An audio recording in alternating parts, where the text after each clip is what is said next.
Well, hey, good day to you. This is Todd. I'm a regular dude walking in the Word. Hey, you can see today I have my hat on that I wear. I might use it when I go out kayaking or rounding up the horses or whatever. It's a cowboy hat. But when I go out doing that stuff, I just wear whatever I want to. Okay. Sometimes it's practical for like to keep the sun off my head or whatever. But we're talking about today, and this is entitled The Tabernacle Construction Part 5. It's the last one of the construction. And we're dealing today not with the stuff all in here that's being used with the tabernacle, but we're talking about the clothing that's worn. The clothing was just as important for the priests as all this stuff was, okay? You could go in today. We go in, I'll go into church and I'll be wearing shorts and a t-shirt, and that's fine, okay? But when you went to the tabernacle and you were a priest, that was like not allowed at all, okay? Highly forbidden.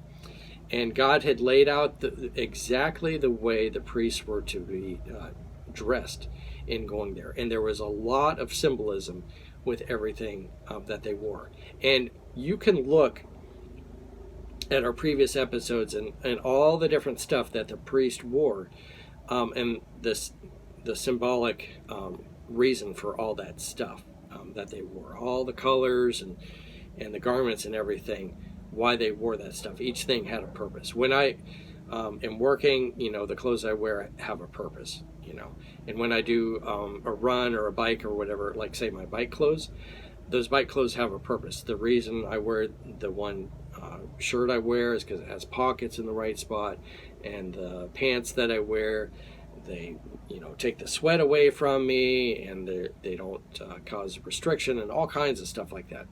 So those clothes all have purposes. These clothes for the priests have purpose too, okay?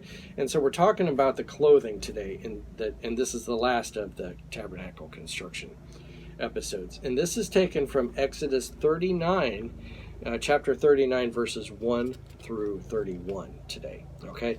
And I'm reading back from the New International Version for this episode here. All right, so let's read here, Exodus 39. From blue, purple, and scarlet yarn they made woven garments for ministering in the sanctuary. They also made sacred garments for Aaron, and as the Lord had commanded Moses. Okay, this is not something they thought up on their own. This was exactly what God had commanded them to wear during these times. Verse 2, they made the ephod out of gold and of blue and purple and scarlet yarn and of finely twisted linen. They hammered out thin sheets of gold and cut strands to be worked into the blue, purple, and scarlet yarn in fine linen, the work of the skilled hands. They made the shoulder pieces of the ephod, which were attached to the two of its corners so it could be fastened. Its skillfully woven waistband was like it, of one piece with the ephod and made with the gold and the blue and the purple and the scarlet yarn, with finely twisted linen as the Lord commanded Moses. They mounted the onyx stones in gold filigree settings and engraved them like a seal with the names of the sons of Israel. Then they fastened them on the shoulder pieces of the ephod as a memorial stone for the sons of Israel, as the Lord had commanded them. You paid attention there to what I read. They took gold and they hammered it into a sheet. Then they cut that sheet into fine strips to weave into the garments. Okay, so you had gold woven into the garments. Normally you don't have gold in your shirt and so forth.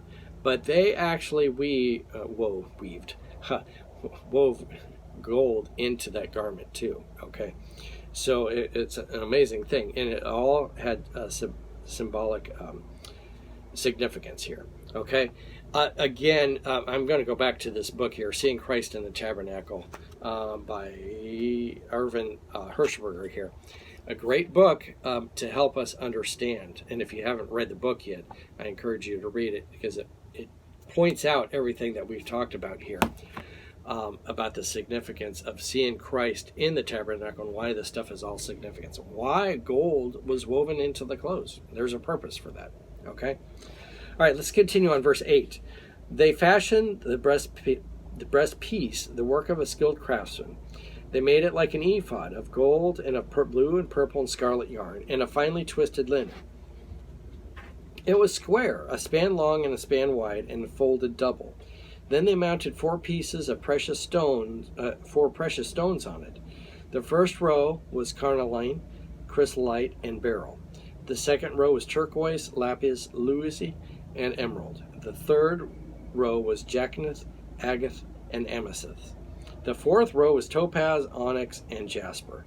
They were mounted on gold filigree settings. They were 12 stones, one for each of the names of the sons of Israel, each engraved like the seal with the name of one of the 12 tribes. For the breastpiece, they made braided chains of pure gold, like the robe. They made 2 gold filigree settings and 2 gold rings, and fastened the rings to the 2 corners of the breastpiece. They fastened the 2 gold chains to the rings at the corners of the breastpiece, and the others to the chains of the 2 settings of the ephod to the front. They made 2 gold rings and attached them to the 2 corners of the breastpiece on the inside edge next to the ephod. Then they made 2 more gold rings and attached them to the bottom of the shoulder piece on the front of the ephod, close to the seam, just above the waistband of the ephod. They tied the rings of the breastpiece to the rings of the ephod with a blue cord, connecting it to the waistband so that the breastpiece would not swing out from the ephod as the Lord had commanded Moses. Okay, there's over here I have there's a picture of the priest. You can't really see it very well here.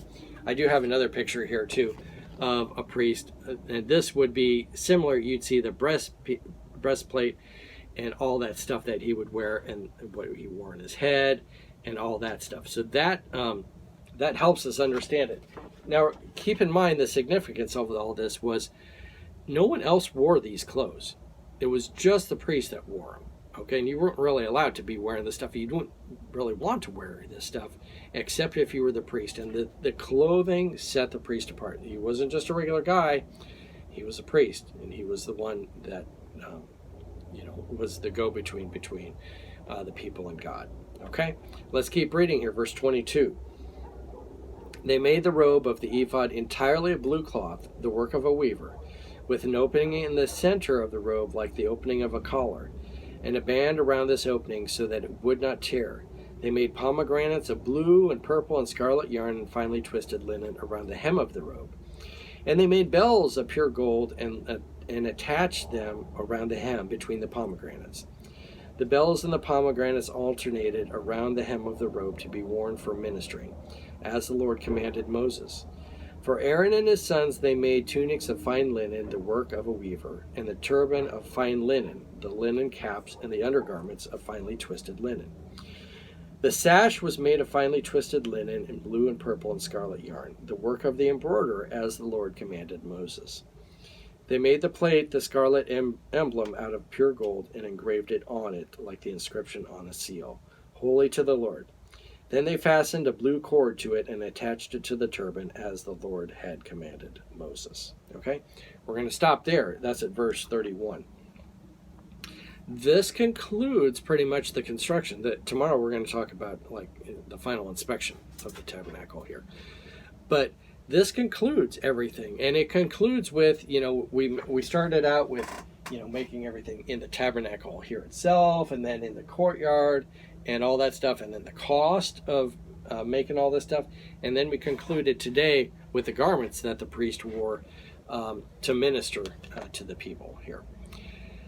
Again, the same message applies as we talked about the construction of all this stuff here, okay? We don't have this stuff today. We don't need to have this tabernacle in our backyard. We don't have to have it in our town here, because Jesus basically is our tabernacle, okay? So before, God was symbolized, in here, and there was a curtain separating us from God. Well, Jesus, when he was crucified, that curtain was ripped in two, okay? So now access to God was open, and it's only through Jesus, okay? No, there's nothing else that we have access to God. It's only through Jesus, okay? So that's the whole point of this whole thing is we now have access to God through Jesus. Hey, thanks for watching. I'm a regular dude walking in the Word, and I look forward to seeing you tomorrow as we continue our journey through Exodus. We're getting close to the end. How about that? Lord's blessing. I'll see you then.